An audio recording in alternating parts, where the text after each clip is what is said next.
ஒரு 10 பேர் ஆவரேஜ் ஒரு 10 பேர் எடுத்துக்கிட்டோம் அப்படின்னா 8 பொண்ணுங்க கொஞ்சம் நல்ல மார்க் எடுத்துட்டாங்க அப்படின்னா 2 பசங்க தான் நல்ல மார்க் எடுக்கிறீங்க. சோ அந்த மார்க் லெவல் எக்ஸாம்ல அந்த மார்க் லெவல்னு பார்க்கும்போது கொஞ்சம் கம்மியாவே எடுக்கிறீங்க பசங்களுக்கு இல்லையா? அப்ப பசங்களுக்கான ஒரு சிக்கலா இதை நாங்க பாக்குறேன் நானு. இந்த சிக்கலுக்கான தீர்வு இந்த மார்க் கம்மி அப்படிங்கறதுல இருந்து மாறி பசங்க அதிகமான மார்க் எடுக்கணும் அப்படின்னா அதுக்கு என்னென்ன வழி இருக்கு அப்படிங்கறத நீங்க தான் எனக்கு சொல்ல போறீங்க. இன்னொன்னு இந்த கேள்வி கொஞ்சம் பசங்க அதிகமான பதில் சொன்னீங்க அப்படின்னா ரொம்ப நல்லா இருக்கும். ஏன்னா சிக்கலே உங்களே சுத்தி தான் இருக்கு. அந்த சிக்கலுக்கான தீர்வை நீங்க சொல்லிட்டீங்க அப்படின்னா இது ஒரு நல்ல ஒரு பெனிஃபிட்டா இருக்கும் எல்லாருக்குமே. இப்போ சொல்ல முடியுமா மார்க் அதிகமா ஸ்கோர் பண்றதுக்கு வழிவகைகள் என்ன? மேம் இப்போ நீங்க சொல்லும் போது நாங்க ரிசல்ட் பண்ணி நாங்க நோட்ஸ் எழுதி படிச்சோம்னா நாங்க நல்ல மார்க் சூப்பர். நாங்க கிளாஸ் எடுக்கும் போது அதை எழுதி வச்சு கான்சியஸா நம்ம படிச்சோம் அப்படின்னா நல்ல மார்க் எடுத்து போகலாம் அப்படின்னு சொல்லிட்டு ஆனந்த் சொல்றாரு. கை தட்டுங்க. நல்லா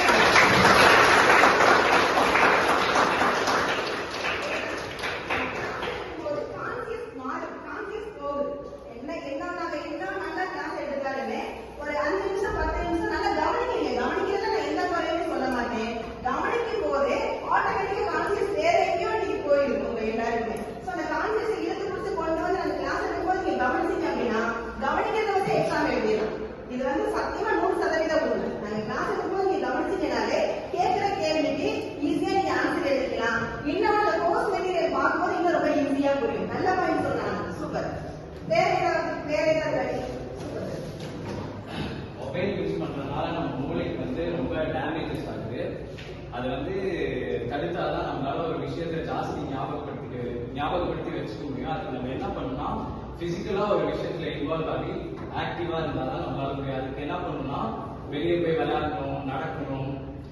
பிசிக்கலா நம்மள ஆக்டிவா வச்சுட்டா நம்ம மூளை கொஞ்சம் நல்லா வேலை செய்யும். அப்ப நம்ம படிக்கிறதெல்லாம் நிறைய நேரம் ஞாபகத்தை வச்சுக்கோன்னு சொல்றாங்க. நல்ல பாயிண்ட். நல்ல பாயிண்ட்.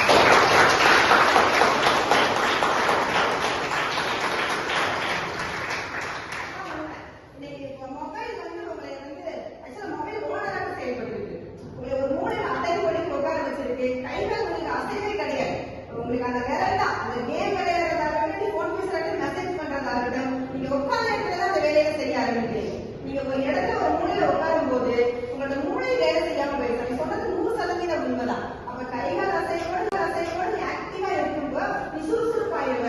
சுறுசுறுப்பா இருக்கும்போது ஆட்டோமேட்டிக்கா கொஞ்சம் படிப்பு மேல உங்களுக்கு நாட்டம் வரும். அப்ப அந்த புக்கை எடுக்கும் போது மெட்டீரியல் எடுக்கும் போதே படிக்கிறதுக்கு ஆர்வம் ஆட்டோமேட்டிக்கா உங்களுக்கு வந்து யாரும் சொல்லி தரங்கிறது கிடையாது. சோ மொபைல் யூஸ் பண்றத தயவு செஞ்சு கம்மி பண்ணுங்க. இன்னொன்னு இந்த விஷயத்தை ரசிச்சு சொல்றேன் அப்படின்னு சொல்லி ரொம்ப சந்தோஷமா இருக்கு. ஏன்னா பெரும்பாலும் பசங்க இருக்கக்கூடிய ஒரு பெரிய பிரச்சனை இதுதான். இதுல என்ன புரியுது அப்படின்னா பிரச்சனை தெரிய மாட்டேங்குது. உங்களுக்கு மொபைல் அளவுக்கு அதிகமா நம்ம பயன்படுத்திக்கிட்டு இருக்கோம் அப்படிங்கிறது தெரிய மாட்டேங்குது. தயவு செஞ்சு மொபைலை ரொம்ப கம்மியான நேரம் பயன்படுத்துங்க. ஆக்டிவா இருங்க. மூளைக்கு கொஞ்சம் வேலை கொடுங்க. நிறைய மார்க் நீங்க எடுக்கலாம். அருமையான பாயிண்ட் பேசணும். வேற ஏதாவது பாயிண்ட்? நீங்க சொல்றதுக்கு ஒரு பிக்சர் பாயிண்ட்ஸ் நோட் பண்ணி வச்சுக்குவேன். அந்த பாயிண்ட்ஸ் ரொம்ப எழுதி பார்க்கணும், ரொம்ப மெமரி ஆகிடுது. அப்ப எக்ஸாம் வந்து ரொம்ப யூஸ்ஃபுல்லா இருக்கு. இதனால ரொம்ப நான் மார்க்ஸ் ஸ்கோர் பண்றேன். சூப்பர். கை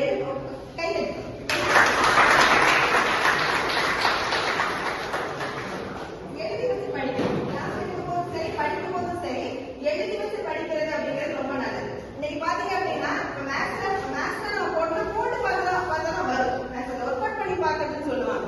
ஆனா இன்னைக்கு பெரும்பாலும் நம்ம பசங்களாகட்டும் பிள்ளைங்களாகட்டும் ஃபார்முலா ஒரு மனப்பாடம் பண்றீங்க. ஃபார்முலா மனப்பாடம் பண்றதுல மேத்ஸ் நமக்கு வராது. மொத்த மனப்பாடம் பண்றதுல எந்த சப்ஜெக்ட்டுமே நமக்கு வந்து கூடாது இல்லையா?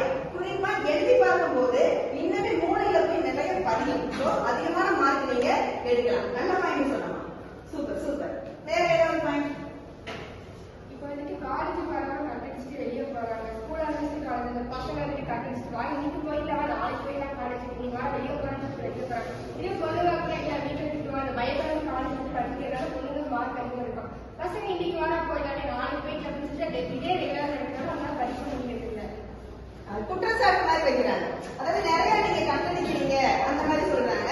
ஆக்சுவலா வந்து கட்டடிக்கலாமா, அவங்க வேலையா வெளியில போறாங்க. அவ்வளவுதான். அந்த வேலைகளை கொஞ்சம் குறைச்சுக்கோங்க. கிளாஸ்